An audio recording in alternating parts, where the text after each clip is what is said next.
Mas Irfan bisa juga untuk menambah kompetensinya ya, supaya dari yang ditanyakan sama Bapak penguji tadi, nanti ketika ketemu di laporan aktualisasi, ada kemungkinan pengujinya beliau. Jadi harus sudah ada peningkatan loh ya, yang tadi ditanyakan nggak bisa menjawab gitu. Oke, terima Insya kasih Allah Ibu. sekali. Terima kasih sekali Bapak Mentor. Monggo menawi badhe nglajengaken aktivitasipun Bapak. Ya. Untuk selanjutnya Mbak Homis. Ya, Ibu. Oke, silakan dipresentasikan maksimal dalam waktu 6 menit. Ya, Silakan share izin screen. izin share screen, Ibu. Silakan.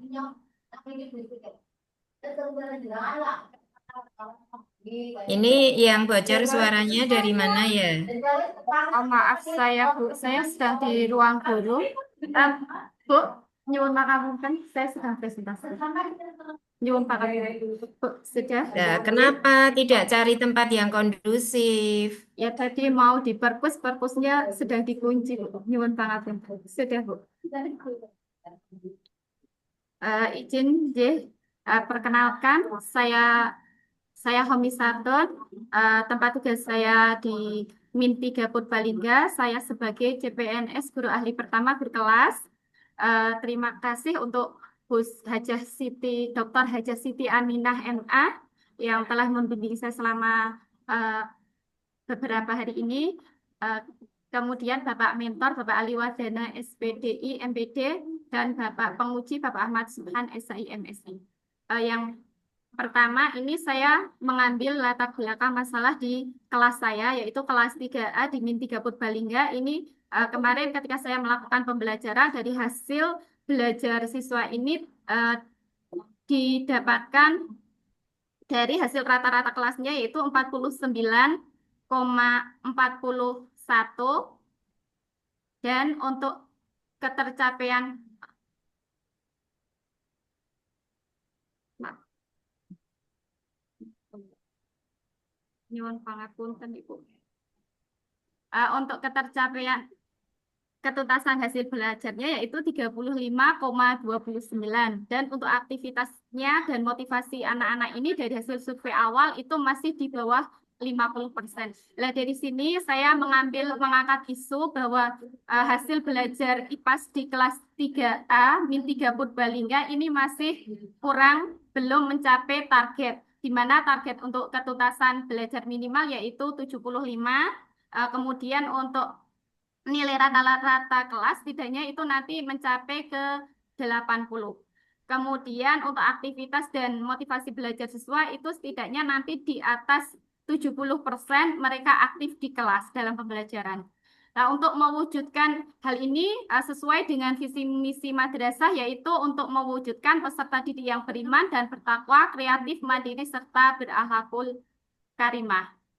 Dari isu tersebut, sebelumnya saya sudah menganalisa dengan teknik APKL, yaitu ada 5 isu. Yang pertama, kurangnya pembelajaran interaktif di Min 3 Purbalingga. Yang kedua, belum optimalnya guru dalam pemanfaatan media digital dalam pembelajaran Min di Min 3 Purbalingga. Yang ketiga, rendahnya budaya literasi siswa di Min 3 Purbalingga. Yang keempat, rendahnya penggunaan bahasa Jawa Kerama di Min 3 Purbalingga. Dan yang kelima, belum optimalnya hasil belajar IPA siswa kelas 3A Min 3 Purbalingga. Dari sini diperoleh peringkat yang pertama yaitu belum optimalnya hasil belajar IPA siswa kelas 3 Min 3 Purbalingga. Kemudian dari analisis APKL ini, saya kembangkan lagi ke USG. Lah dari sini karena saya mengajarnya di kelas 3, ini yaitu mapel IPAS yang benar-benar perlu penanganan untuk meningkatkan hasil belajar siswa IPAS kelas 3 itu diperoleh di peringkat pertama. Kemudian di peringkat kedua belum optimalnya guru dalam pemanfaatan media digital dalam pembelajaran di Min 3 Purbalingga. Dan yang ketiga kurangnya pembelajaran interaktif di Min 3 Purbalingga. Jadi dari sini saya mengambil core isunya belum optimalnya hasil belajar IPA siswa kelas 3A min 3 Purbalingga. Nanti judul aktualisasinya yaitu peningkatan hasil belajar IPAS melalui media Canva dan Wayground pada siswa kelas 3A min 3 Purbalingga. Di sini Dari beberapa ini ada penyebab dari core issue ini sudah saya analisis dengan menggunakan diagram fishbone. Yang pertama yaitu man, method, material, and milieu. Nah, di sini man itu di sini biasanya guru itu belum memanfaatkan media pembelajaran berbasis IT. Kemudian dalam pembelajarannya ini juga kesulitan siswa dalam memahami konsep karena mereka masih berpikir konkret, jadi belum paham untuk konsep abstrak. Kemudian rendahnya minat dan motivasi belajar siswa. Dari metodenya, metode pembelajarannya masih bersifat konvensional dan monoton, kurangnya inovasi dalam pembelajaran, dan metodenya lebih kurang konseptual. Kemudian untuk materialnya yaitu terbatasnya media pembelajaran interaktif, terbatasnya ketersediaan perangkat digital, ya sudah ada di madrasah kami sudah ada Smart TV, di kelas 4, 5, 6 sudah tersedia, namun di kelas bawah belum. Baru hanya Langsung ada kegiatan LCD. aja, Mbak. Oh iya, untuk Ya, metrik ini. kegiatannya ini. Nah, Metrik kegiatannya yaitu nanti saya akan membuat rancangan aktualisasi di mana di sini ada konsultasi dengan mentor, kemudian menyusun rencana media pembelajaran, menentukan jadwal pelaksanaan, dan menyiapkan perangkat pembelajaran. Di kegiatan kedua yaitu menyusun rencana media pembelajaran dengan menggunakan Canva dan background. Di sini ada menganalisis CP, TP, dan materi. Kemudian nanti akan mengidentifikasi juga kebutuhan peserta didik dan juga menyusun rancangan media belajar dan jadwal pembuatannya. Kemudian kegiatan yang ketiga yaitu membuat media pembelajaran dengan Canva dan background. Jadi di sini nanti saya akan implementasikan dalam pembuatan media belajar. Kemudian untuk kegiatan yang keempat ini nanti saya juga akan membuat tutorial yang bisa saya bagikan kepada teman-teman guru. Kemudian yang terakhir kelima yaitu monitoring dan evaluasi. Nah, dari jadwal ini sudah saya susun dari rancangan aktualisasi di minggu pertama, kemudian menyusun rencana pembelajaran minggu kedua, membuat medianya minggu ketiga, dan membuat tutorial minggu keempat, dan yang terakhir monitoring dan evaluasi. Kemudian dari sini harapannya nanti pembelajaran ini lebih inovatif, interaktif, dan bisa meningkatkan hasil belajar siswa dan juga motivasi siswa dan aktivitas siswa. Matur suwun cekap semanten Bapak Ibu. Oke, terima kasih presentasinya. Untuk selanjutnya dipersilakan kepada Bapak Mentor untuk memberikan penguatannya maksimal 3 menit. Dipersilakan, monggo Bapak.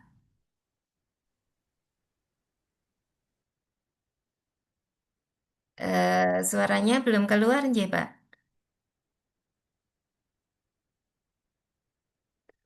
Suaranya belum kedengaran Bapak Ali, Pak. Pak Teguh. Di luar gitu. Oke, saya lepas earphone dulu. Nyun Nggih. pangapunten.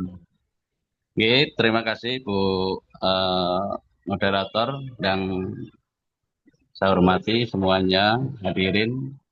Langsung saja ke peran saya.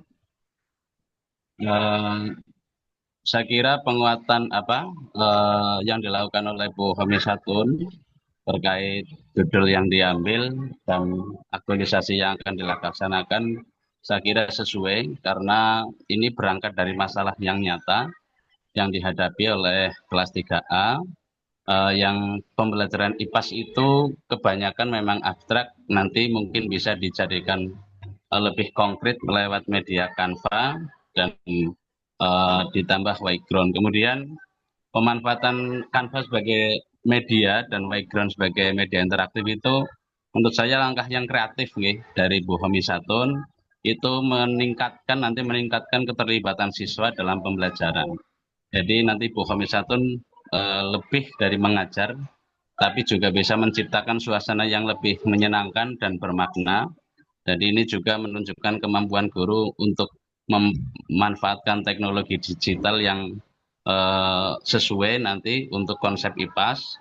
Kemudian saya kira Bu Homisatun ini menunjukkan refleksi profesional seorang guru yang peka terhadap kebutuhan siswa, yaitu pertama mampu menganalisis, terus masalah tentunya, menganalisis masalah, kemudian menganalisis masalah pembelajaran, serta dapat mencari solusi yang inovatif dan aplikatif yang mudah-mudahan ini menjadi kompetensi yang dapat ditingkatkan ke depan dan dapat meningkatkan mutu pembelajaran di Min 3 Purbalingga.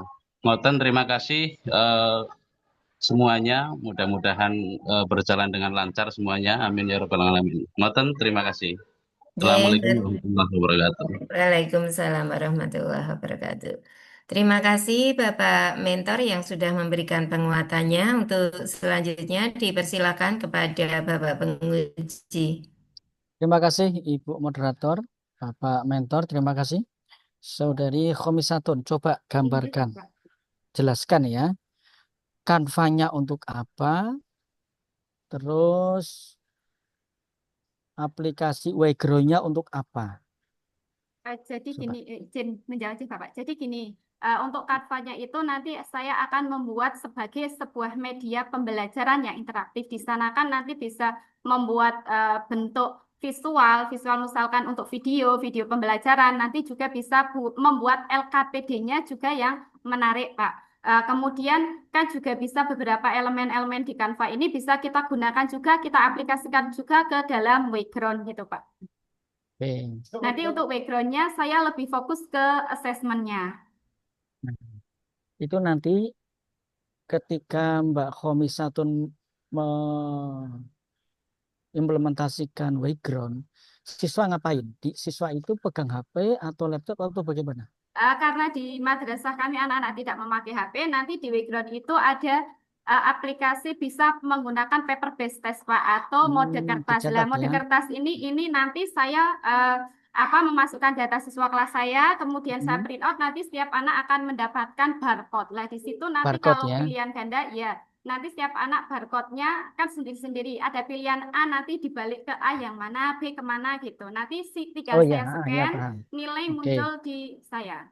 Ya, terus untuk LKPD-nya nanti menggunakan printout. Iya, Pak J. Baik. Itu dibagi kelompok atau individu nanti? Nanti untuk penilaiannya individu, Pak. Kalau LKPD-nya juga individu, nggak kelompok? J. Individu. Nanti Nah, ada beberapa ragam, Pak, nanti agar pembelajaran di kelas lebih hidup, lebih interaktif.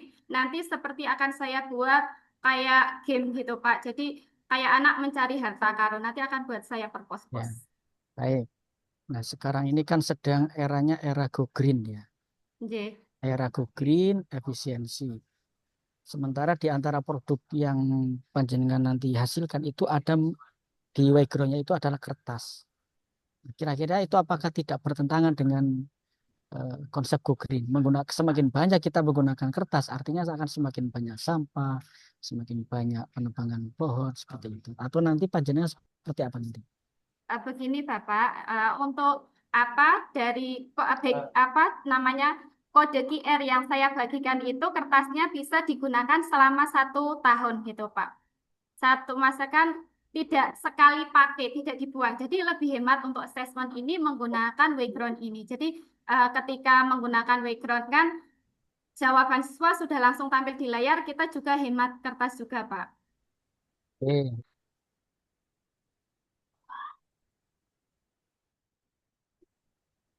Nyuwun pangapunten Bapak tidak terdengar. Oke. Kan, Masih di kan mute, untuk Mas. meningkatkan hasil belajar nih, setelah kemudian diterapkan, ternyata ini ya, ternyata hasil belajarnya itu stagnan atau perubahannya tidak signifikan. Kira-kira apa yang akan dilakukan? Saya akan mencari solusi lagi yang lebih interaktif, lebih dibutuhkan oleh siswa, sesuai kebutuhan siswa, Pak. Oke, terima kasih. Coba jelaskan relevansi kegiatan-kegiatan yang sudah ditetapkan ya dengan aktualisasi agenda 2. Di sini adaptif tentunya yaitu pemanfaatan digital atau digital skill, kemudian kolaboratif bekerja sama dengan mentor, guru sejawat, berorientasi pelayanan, di mana saya dalam pembelajarannya lebih mengutamakan kepada aktivitas untuk kebutuhan siswa.